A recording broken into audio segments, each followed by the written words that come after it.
yeah, so monetizing, there's like the big, maybe 3 or 4. So one is like an ambassadorship. Yep. To like, so for me, for example, a great ambassadorship, which I've been trying to get forever. Right. I've been actually in contact with these people, was Chinet. I use their paper plates in all my food, and I've been able to reach out to them, contact them. And I don't know if it's part of this video, but I can tell you what they said to me. Then the other one is affiliate marketing, which is great. If you have something like, for you have tons of stuff that you could do for affiliate marketing. For me, same thing. It could be cookware on Amazon. It could be a kitchen set on Best Buy. It could be whatever. And then there is something like white labeling, where you could create your own product, your own product. So it could be physical products, it could be your own digital product. You can make your own.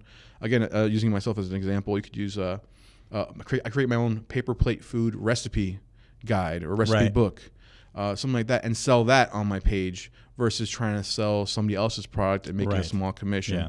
So I think those are kind of like the big 3. Another one later on, again, this is much later on, is doing somewhat of like exclusive courses or webinars kind of situation. So if someone wants your expertise on a certain topic, for me cooking, I could do some sort of webinar online where people have to pay to access it. I could do a cooking demonstration or a beginner's guide. And then really the last one is the consulting. Right. So you're an expert in audio gear and voiceover, and you might find someone that wants to get started in that field. They might want to, hey, how much does an hour, 2 hours of your time cost to help me get started on my voiceover career? What tips can you give me that you don't already share on your, because you have some voiceover stuff already on your page, right? Yeah. So you're already providing people with some valuable content on your page. I want that exclusive stuff that you don't tell anybody. That stuff that you keep in your back pocket, because that's stuff that you've learned through hard work and through experience. So, so consulting. So I guess it's like a big 5. You got ambassadorship, affiliate marketing. What was the last one? There's white labeling your own products, like webinars, and then consulting. So like the big 5. And I think that's really how you can make money. There's some people who have, for me on my Instagram page, send me free products for a free post. You're not going to make a living doing that kind of stuff. And it actually takes up a lot of your time. As grateful as you are for getting free stuff, it's just kind of like, it kind of takes away from, let's just say, the stuff that you really want to do, that you feel will really connect with the people that you're trying to connect with. Yeah, and I really feel like, I see a lot of people on YouTube do it, where some people could say it's like selling out, where they specifically create content around a paid, an advertiser giving them money to make a piece of content, which is fine because people need to eat. People need to make money. I think it's okay to at some point sell out, because you've got to essentially show it as you're kind of like auditioning for, let's just say, more prestigious brands. Let's say right now you're having little startup corporation trying to get up and they want you to do something for them, whatever.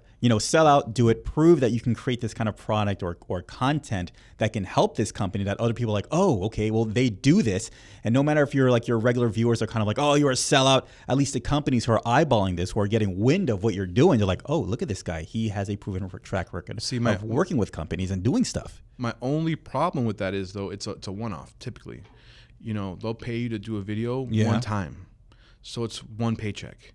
So where I think, there's a couple guys on YouTube who do it right, that I follow, is by creating your own product. Number one, you're able to have creative control 100%. Yeah. Some company, some guy does not have any say in what you create and how you create it. That's what I feel sometimes is negative for me, is that the fact that they have some sort of creative say in what you're making. So for me, I think creating your own product, service, even white labeling something that's it has your logo on it and your branding, for me is the way to go long term, because those things are kind of like one-offs. I've gotten paid to do an ad here and there, but then there's nothing else. There's no consistent paycheck. There's no salary. There's nothing else. So those one-offs are great. Take the money for sure. I'm not saying take the money, but that's not really like the long-term strategy. I think the long-term strategy is to build your brand. Absolutely. Make yourself an expert in your niche. Absolutely, yeah. So for you, you're definitely an expert. You know what you're talking about. You do it professionally for a very long time, and you have the experience. And for you, you know, you're a brand in itself. So for me, I'm still building that. I'm just in the cooking field for like, I don't know, 2 years, starting home cook. So I don't have any really strength. And wait, and I want to pause it for this for a second. The videos that you're making right now for Instagram, it's all on your cell phone.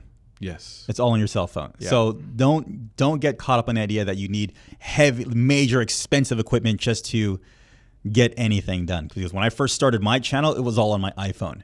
And eventually, as I fell into the rabbit hole, I started. You're the tech guy falling into the tech rabbit hole. Yeah, exactly. Yeah, I kind of drank my own Kool-Aid.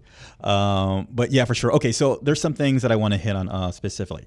So what's working for you right now? No, we talk about what's working. Yeah. What's not working for you right now?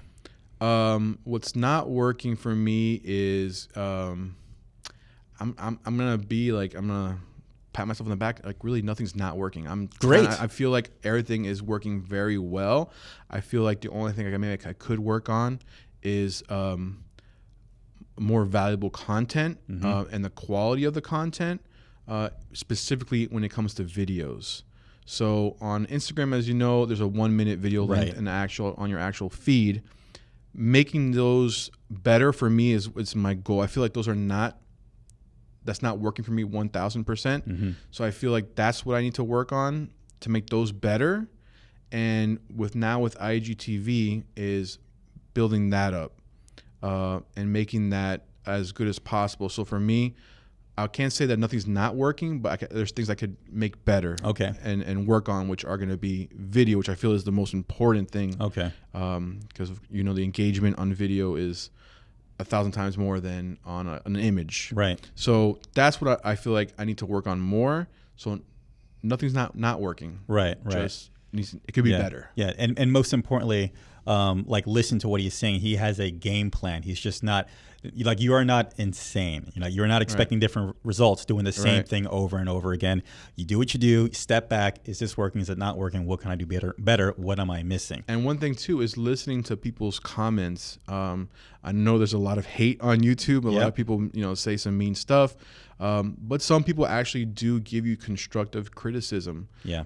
When I first started on Instagram, I wouldn't put any recipes on my posts, and I get a lot of people, saying, "Hey, where's the recipe? Can you DM me the recipe?"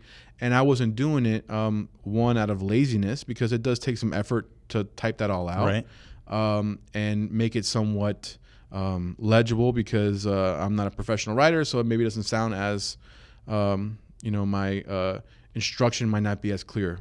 So I wasn't doing that in the beginning. I had a friend of mine who we sat down, we talked about it. She's a big Instagrammer, and she told me, you should definitely be putting recipes on there.